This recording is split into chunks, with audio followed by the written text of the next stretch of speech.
The last principle we'll introduce this week is the principle of trade, particularly that trade benefits everyone. And again, this principle has to do with the actions of all individuals. The first few principles we did has to do with the actions of individual people. And then the last two principles we've done has to do with the effects of people interacting with each other.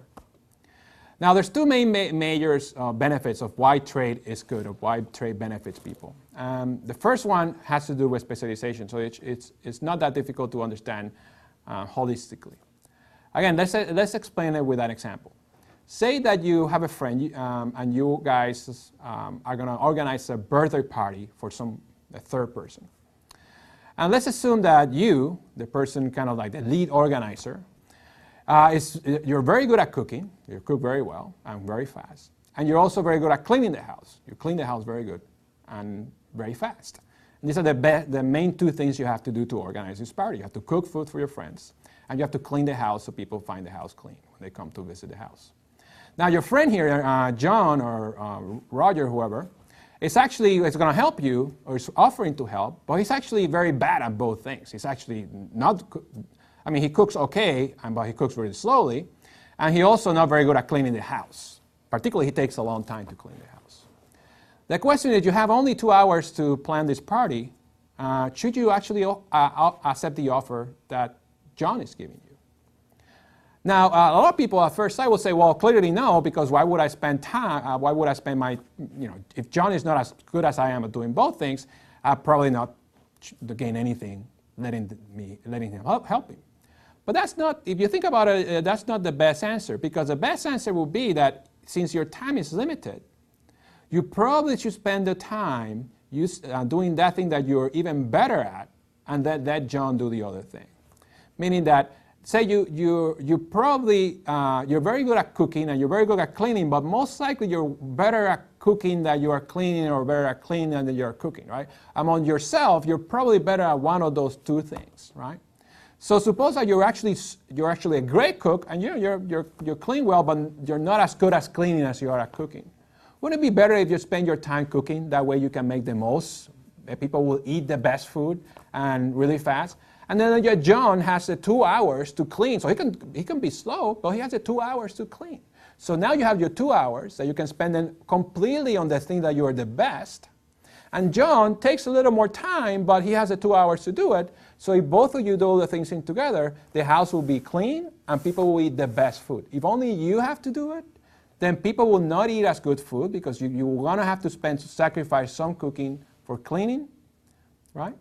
And the house will be clean probably the same way. So because specialization is that way, we usually always benefit when we trade with people. This is a reason that you could think that yourself as a good writer, or a good or someone who actually, if someone teach you how to make a shirt, you're probably very good at it. But you're good at other things too. So this is the reason why we don't make our own shirts, because yeah, we can spend time sewing our shirts or sewing our clothes, but we have to use that time to do something else. So each of us decide to specialize in one thing that we're the best, and we trade that with someone else who's willing to do the other thing. So specialization and trade always benefit, because we all have our own individual things that we're good at, and we like to specialize in those things because we can do the most doing those things. The second reason why trade increases benefits for everyone is because every time we make a trade with someone else, we actually trade because we actually want what the other person has, and we're willing to give up something that we have.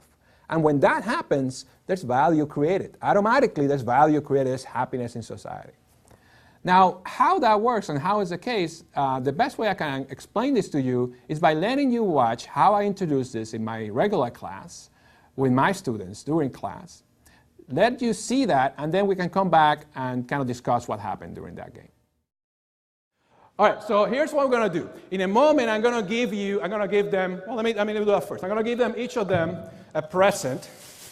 Again, remember this on your student evaluations, all right? So I'm going to give each of them a gift. Let me start here. And then once I give you the gift, I want you to think about what you have, because here's what I'm going to ask you.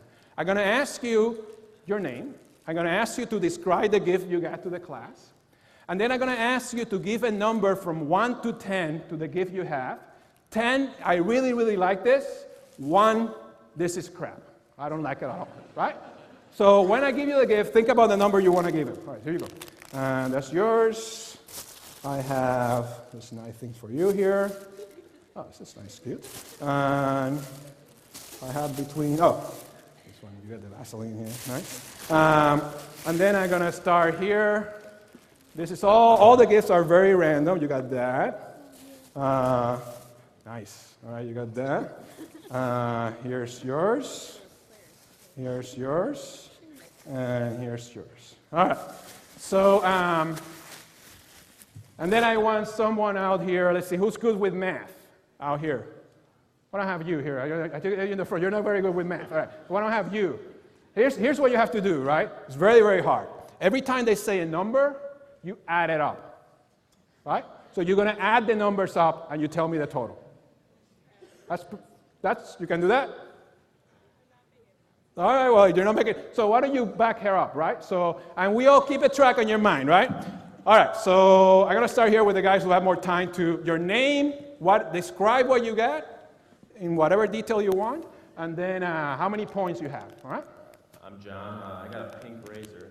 That's nice. And I'd probably give it about a 3. A 3, all right, pink razors. All right, is it because they're pink or? Well, you don't have the shaving cream. So. Oh, the shaving cream. Well, someone else there has the shaving cream. All right, 3 points, so we're at 3. My name is Jude. I'm a sophomore, and I got a little sponge thing. You know what that's for? You know what that's for? You got it, right? So now that you know, that we agree that we know how many points. I give it a 4. A 4, all right, you get a 4, all right, what do you got? My name's Nan. I have a female deodorant bar. I guess I'd give it. How do you know it's female? Because it says secret on it. Ah, and all right. All right. And I guess I'd give it a 4. A 4, all right, so we have 4, 8, and 3 got 11, all right? I'm Justin. I got hairstyling mousse. Nice, all right. I'd probably give it a 3. A 3, all right. So we got, how is it, 11 and 3, got a 14. I have Vaseline. Okay. I'd give it So a you have plenty of time to think about what to do, right? yeah. Give it a 10. Give it a 10. Vaseline is always a very popular item here. All right. So we had 14 to 24, all right? I'm Emma. I have an 8-pack of crayons, and Nice, okay. I'd probably give it an 8. All right, that's pretty high, 8. So you got what you wanted almost, right? So that's 24 and 8. Thank you, all right? I'm Jordan, and I got Anarchy body spray. Very I'd cool. probably give it a 5. All right, a 5. Anarchy body sprays is probably men, I suppose, Yeah, right? it's All for right, men. all right.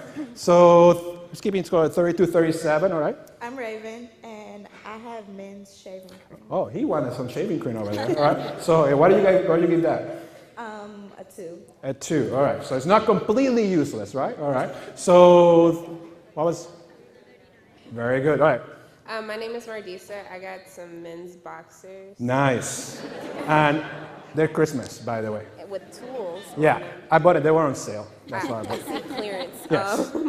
Oh, I left the price here. That's how you know how much I spent on it, right? I give it a 2. All right, a 2, not really useless. And what's the score today so far? 41. I'm Melissa, and I got little gift bags. Okay. It says love. It says love. Yeah, it does says love, right? I gave it a 6 because Valentine's Day is coming. And you can, it's better when you get something that says love, but you can give it to someone too. All right.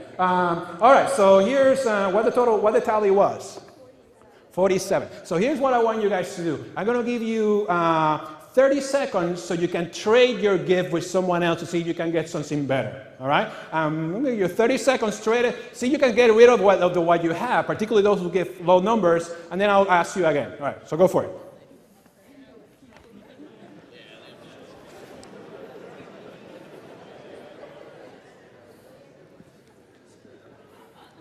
There's plenty of chances out there. The guy with a pink razor got rid of it, all right? And you got the boxer shorts, that's good. And you just keep the Vaseline. You didn't even try, right? You didn't. All right, what's the point, right? All right, okay. So here's what we're gonna do. I'm gonna ask you again what number you give to the thing you have now, all right? And then we're gonna keep track of this. Here we go. I got the Nice. I give it a 10. 10. All right, very good. I got a purple spongy thing. I give it a 10. All right. I'm glad that this is called Aloof. so that way we're not calling it a spongy thing. That's what I call it too, right? Spongy things. That's why I decided to give this so I can know how we call it, right? All right, so it was a 10, 10, 20. I have the styling mousse, and I'll give it out of 6. All right, so we got 26. I took the deodorant and I'd give it a 6. That's 6, which is much better than before. So we have 26, 32. All right. I kept the crayons and I'd still give them an 8. That's good. You maybe think they're even more valuable, right? Because you end up with them. So 32, 38, no, 40. I still got the Vaseline, and I'll still give it a 10. Okay, good for you. Good for you. All right. And you have plenty of time. I need more time to think what to do with it, right? All right. I got the shaving cream and I'll give it a 9. All right, so we got 49, I think, so far. I got the Axe body spray, and I'll give it a 7. 59, 59. Wow. Okay, 59. You got a 7? Okay.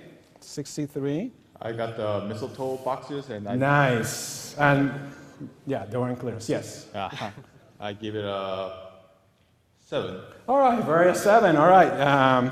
Particularly you use it around Christmas next year, right? So. I got the love gift bags, and I'd give it a 10. All right, 10. How much that? 80. So without trade, how much was it? With trade, how much was it? 80. Okay, first economic principle, and this is all recreated here in kind of an amusing way, but it's important. Trade creates value. Trade creates value. That's one thing we learned in the class. And also, you get the gift that you can keep them, all right? So thank you very much. Give him a round of applause. So what do you think? I guess as you saw in the class, the moral of the story is very simple. Every time people trade, the value that people have increases. And when we can sum that value after we have all those trades, in general, those 10 people should be happier than they were before. Every time there's a trade, the trade occurs because people who were engaged in the trade saw value in that trade. So trade creates value, and that's one of the things we're going to try to talk about during the course.